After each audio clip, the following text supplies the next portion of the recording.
नमस्कार, स्वागत आप सभी का YouTube चैनल नॉलेज टीवी। सभी हरियाणा वासियों के लिए अभी अभी 11 जबरदस्त घोषणाएं, आदेश, ऐलान, बड़ी खुशखबरी क्या है पूरी अपडेट आइए देखते हैं। हरियाणा की हर छोटी से बड़ी योजना, घोषणा, आदेश, मौसम सभी की जानकारी के लिए चैनल को सब्सक्राइब जरूर कर लें। तो चलिए देखते हैं आज हरियाणा से 11 जबरदस्त घोषणा, आदेश, ऐलान। पहली बड़ी घोषणा, बड़ी खुशखबरी सभी युवाओं के लिए। हरियाणा सरकार ने एचएसएससी की भर्ती परीक्षाओं में शामिल होने वाले कैंडिडेट्स को बड़ी राहत दी है। आयोग द्वारा अब आयोजित सभी लिखित परीक्षा, स्किल टेस्ट, पीएमटी, पीएसटी में शामिल होने वाले कैंडिडेट अब हरियाणा रोडवेज की बसों में मुफ्त यात्रा कर सकेंगे। यह छूट उन्हें सिर्फ परीक्षा वाले दिन ही मिलेगी। मुख्य सचिव कार्यालय की ओर से आदेश जारी कर दिए गए हैं।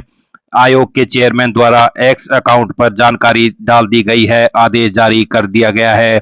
ये आप देख सकते हैं मुख्य सचिव की तरफ से जारी ऑर्डर। मुख्य सचिव कार्यालय की ओर से जारी आदेश में बताया गया है कि भर्ती परीक्षाओं में शामिल होने वाले अभ्यर्थियों को मुफ्त यात्रा सुविधा देने के फैसले को मंजूरी मिल चुकी है। इसके साथ ही आदेश की कॉपी परिवहन विभाग को भी भेजी गई है ताकि परीक्षाओं के दौरान उम्मीदवारों के लिए जरूरी बसों और अन्य व्यवस्थाओं का प्रबंध किया जा सके।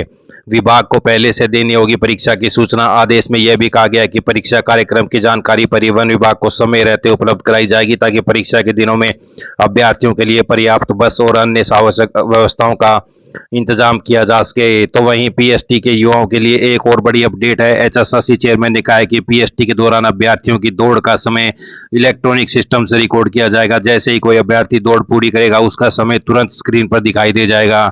इससे उम्मीदवार खुद अपने प्रदर्शन को देख सकेंगे। तो ये बड़ी अपडेट सामने आ रही है। हरियाणा में एचएसएससी कैंडिडेट के लिए खुशखबरी, लिखित परीक्षा, पीएमटी, पीएसटी के लिए रोडवेज बसों में अब फ्री सफर, किराया नहीं देना पड़ेगा। आइए अगली बड़ी घोषणा देखते हैं। हरियाणा में तालाबों की जमीन पर हुए अवैध कब्जों के खिलाफ प्रदेश भर में कार्रवाई की जाएगी। पंजाब हरियाणा हाईकोर्ट की सख्ती के बाद हरियाणा तालाब एवं अपशिष्ट जल प्रबंधन प्राधिकरण ने सभी जिलों के डीसी को तालाबों से अतिक्रमण हटाने की कार्रवाई सर्वोच्च प्राथमिकता से पूरी करने के निर्देश दिए हैं। सरकार को 22 जुलाई को होने वाली अगली सुनवाई से पहले हाईकोर्ट में कार्रवाई की रिपोर्ट भी दाखिल करनी होगी। प्राधिकरण की ओर से जारी आदेशों के बाद जिला में प्रशासनिक स्तर पर हलचलें तेज हो गई हैं। उपायुक्तों ने डीडीपीओ, बीडीपीओ को कार्रवाई के निर्देश दिए हैं। कई ब्लॉकों में सरपंच और ग्राम सचिवों से तत्काल रिपोर्ट मांगी गई है। प्राधिकरण ने स्पष्ट किया है कि हरियाणा तालाब एवं अपशिष्ट जल प्रबंधन प्राधिकरण अधिनियम 2018 की धारा 15(2) के तहत तालाब की भूमि पर किए गए अवैध निर्माण और कब्जों को हटाने के लिए प्रशासन के पास विशेष अधिकार है।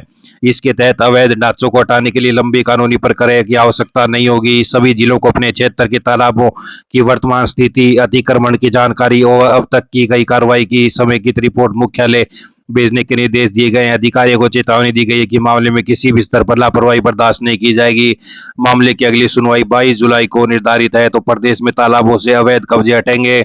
सभी डीसी को निर्देश जारी कर दिए गए हैं। 22 जुलाई तक स्टेटस रिपोर्ट मांगी गई है। आइए अगली बड़ी घोषणा देखते हैं। पंजाब हरियाणा हाईकोर्ट ने हरियाणा सरकार को बड़ी राहत देते हुए उन कर्मचारियों की नियमितीकरण संबंधी मामले में महत्वपूर्ण आदेश पारित किया है जिनके पक्ष में एकल पीठ ने नियमित करने का निर्देश दिया था। खंडपीठ ने स्पष्ट किया कि केवल 10 वर्ष की सेवा पूरी कर लेने मात्र से किसी कर्मचारी को नियमित किए जाने का स्वतः अधिकार प्राप्त नहीं हो जाता।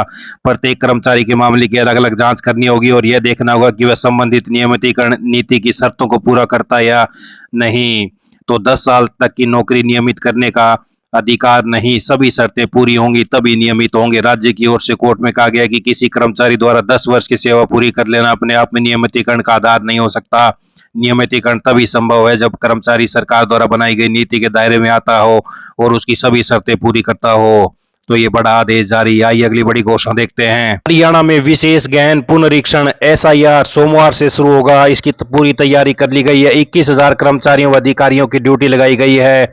एसआईआर को लेकर 20,629 बीएलओ, 12,917 बीएलए शामिल होंगे, जबकि जांच के लिए 90 निर्वाचक अधिकारी होंगे जो सभी हलकों में एक एक होगा। 180 सहायक पंजीयन अधिकारी और 333 अतिरिक्त निर्वाचन पंजीयन अधिकारी होंगे। तो बीएलओ की घर घर दस्तक 15 जून से 14 जुलाई, मतदाता सूची का अंतिम प्रकाशन 22 सितंबर को होगा। तो ये बड़ी अपडेट, सोमवार से शुरू होगा एसआईआर। आइए अगली बड़ी घोषणा देखते हैं। हरियाणा में पानी बर्बाद करने वालों पर जन स्वास्थ्य अभियांत्रिक विभाग ने सख्ती शुरू कर दी है। राज्य के सभी 23 जिलों में जन स्वास्थ्य विभाग ने कार्रवाई करते हुए 11,504 लोगों को नोटिस थमाए हैं। चेतावनी दी है कि अगली बार किसी भी तरह की पानी की बर्बादी सामने आई तो कनेक्शन काटा जा सकता है। इसके साथ ही बिना अनुमति के पेयजल लाइनों से कनेक्शन लेने व लीकेज की समस्या के बावजूद लाइन ठीक न कराने पर 3,211 कनेक्शन भी काटे गए हैं। झज्जर सर्कल में सबसे ज्यादा 1,350 नोटिस जारी किए हैं। अंबाला में 674 कनेक्शन काटे गए हैं। पानी बर्बाद करने वालों पर सख्ती, 11,000 को नोटिस, 3,211 कनेक्शन काटे गए। हरियाणा सरकार ने मंत्री परिषद की अगली बैठक 22 जून को बुलाने का फैसला किया है। तो ये बड़ी अपडेट, 22 जून सोमवार को सुबह 11 बजे मीटिंग होगी। तो ये बड़ी अपडेट, बड़े फैसले लिए जा सकते हैं 22 जून। आइए अगली बड़ी घोषणा देखते हैं। हरियाणा में आईटीआई में ऑनलाइन प्रवेश के लिए सिर्फ एक दिन शेष है। सरकार की ओर से 15 जून तक ऑनलाइन आवेदन मांगे गए हैं, तो जल्दी करें। राज्य में कुल 197 सरकारी संस्थान है, इनके अलावा निजी संस्थान भी है। संबंधित सभी आईटीआई में प्रवेश प्रक्रिया जारी है, तो जल्दी आवेदन करें। आइए अगली बड़ी घोषणा देखते हैं। हरियाणा में 18 जून तक हरियाणा, दिल्ली, एनसीआर, चंडीगढ़ व इसके आसपास मौसम परिवर्तनशील रहने, बीच बीच में उमस भरी गर्मी, बीच बीच में घटा छाने, गरज चमक तेज हवाओं के साथ कहीं कहीं छिटपुट बारिश, इक्का दुक्का जगह पर ओलावृष्टि की संभावना है। 19 जून के बाद दक्षिण पश्चिम हरियाणा में फिर से कम तीव्रता की लू चलने के आसार है। तो 17-18 जून तक मौसम परिवर्तनशील रहेगा, ज्यादा लू नहीं चलेगी। आइए अगली बड़ी घोषणा देखते हैं। अब 70 से ज्यादा आयु के वरिष्ठ नागरिकों को भी 5 लाख तक मुफ्त उपचार की सुविधा। हरियाणा में आयुष्मान भारत चिरायु योजना के तहत 1,40,00,000 से अधिक कार्ड बनाए गए हैं। प्रधानमंत्री भारतीय जन औषधि केंद्र सभी सरकारी मेडिकल कॉलेजों में चलाए जा रहे हैं। प्रदेश में 465 से ज्यादा जन औषधि केंद्र हैं, जहां पर 90% तक सस्ती दवाएं मिलती हैं। हरियाणा सरकार बड़ी योजना, धान की सीधी बिजाई। खरीफ 2026 में धान की सीधी बिजाई योजना को हरियाणा में सभी जिलों में लागू किया है। महेंद्रगढ़ को छोड़कर मेरी फसल मेरा ब्यौरा पोर्टल पर पंजीकरण कराएं। धान की सीधी बिजाई की मशीन खरीदने वाले किसानों को मशीन की कीमत का 50% या अधिकतम 40,000 प्रति मशीन, जो भी कम होगा, अनुदान भौतिक सत्यापन के बाद दिया जाएगा। धान की सीधी बिजाई करने वाले किसानों को भौतिक सत्यापन उपरांत 4500 रुपए प्रति एकड़ का अनुदान भी दिया जाएगा। तो पंजीकरण की अंतिम तिथि 15 जून 2026, तो जल्दी करें आवेदन। तो ये बड़ी अपडेट, ये सभी हरियाणा वासियों के लिए आज बड़ी खबरें, घोषणा, आदेश, ऐलान, पल पल की अपडेट मिलती रहेगी। चैनल को सब्सक्राइब जरूर कर लें। बहुत बहुत धन्यवाद।